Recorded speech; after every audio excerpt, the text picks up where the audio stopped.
మీరు చేసే సర్జరీస్లో ఆర్థోగ్నాటిక్ సర్జరీ. ఎస్. అసలు ఫస్ట్ ఆఫ్ ఆల్ ఈ సర్జరీ అంటే ఏంటి? అంటే ఆర్థోగ్నాటిక్ సర్జరీస్ అంటే nothing but surgical correction of the jaws, అంటే సర్జికల్ స్ట్రైట్నింగ్ ఆఫ్ జాస్ అంటారు అనమాట. అంటే అవకతవకలుగా ఉన్న జాస్ని కరెక్షన్ చేయటం.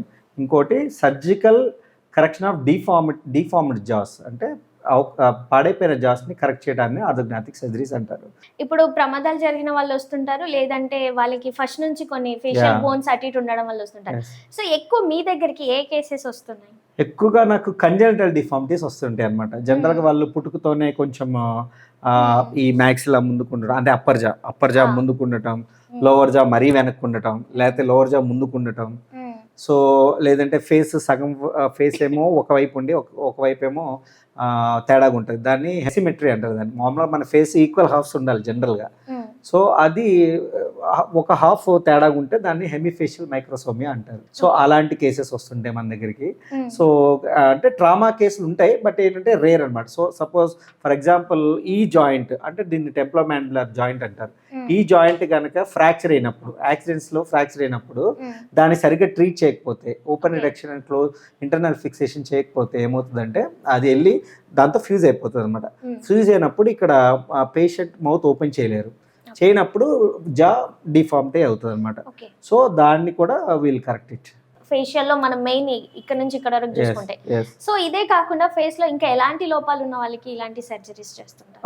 జనరల్గా మిడ్ ఫేస్ అని, ఇప్పుడు మన ఫేషియల్ ప్రొఫైల్ ఎలా డివైడ్ అవుతుందంటే upper facial third, middle facial third, lower facial థర్డ్గా డివైడ్ అవుతుంది. సో హెయిర్ లైన్ నుండి చూడాలన్నమాట. ఈ హెయిర్ లైన్ నుండి ఇక్కడికి ఇది గ్లబెల్ అంటారు, ఇక్కడ నుండి ఇక్కడికి నోస్ దగ్గరికి, నెక్స్ట్ ఇక్కడ నుండి మళ్ళీ చిన్ దగ్గరికి మెంటాన్ అంటారు. ఈ పాయింట్స్ అన్ని ఈక్వల్గా ఉండాలి. సో దాని ఈక్వల్గా ఉంటేనే ఈస్థెటికల్గా మంచి ప్రొఫైల్ అని చెప్పచ్చు. సో దీంట్లో గోల్డెన్ ప్రపోర్షన్ అని ఉంటుంది. గోల్డెన్ ప్రపోర్షన్ అంటే నథింగ్ బట్ అంటే మన హ్యూమన్ బాడీస్ అంతా అలాగే తయారవుతాయి. ఐ మీన్ అలాగా God has given gift for us. So దాన్ని 1:1.618 రేషియోలో డివైడ్ అవుద్ది ఫేషియల్ ప్రొఫైల్ మంది. సో ఇట్లానే మళ్ళీ 1/5 అంటారు, అంటే 5/5గా డివైడ్ అవుద్ది. 1/5, 2/5, 3/5, 4/5 ఇట్లాగా. సో ఇవన్నీ ఈక్వల్ ప్రపోర్షన్స్లో డివైడ్ అవుతుంది.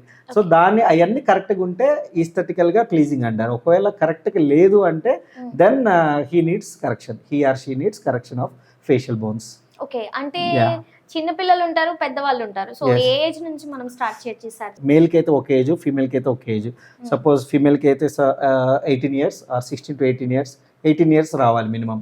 మేల్ అంటే అప్పటి వరకు వాళ్ళు పెద్ద అయిపోతారు కదా, మళ్ళీ ఇంకా ఎక్కువ ఫార్మింగ్స్ ఉంటాయి. నో ఆ వయసులో కరెక్ట్ చేస్తే ఏమవుతుందంటే ఇంకా ఓవర్ గ్రోత్ అవుతుంది. సో మనం ఏంటంటే ఆ వయసులో వదిలేసేయాలి టిల్ ఇట్ డిఫార్మ్స్, అంటే till it gets completely maturity, అంటే లైక్ గ్రోత్ స్పెట్స్ అని ఉంటాయి. అది వచ్చే వరకు మనం వెయిట్ చేయాలి. అది వచ్చిన తర్వాతే we have to touch the bone, otherwise అది ఇంకా ఎక్కువ డిఫార్మ్ అయ్యే ఛాన్సెస్ ఉంటాయి. సో అందుకే మన గ్రోత్ స్పెట్స్ అయిన తర్వాత యంగ్ అడల్ట్స్లో మనం సర్జరీస్ చేస్తాం అనమాట. అది మేల్కి ఒక ఏజ్ ఉంటుంది, ఫీమేల్కి ఒక ఏజ్ ఉంటుంది. సో అది చూసుకొని వీల్ డూ ద సర్జరీస్.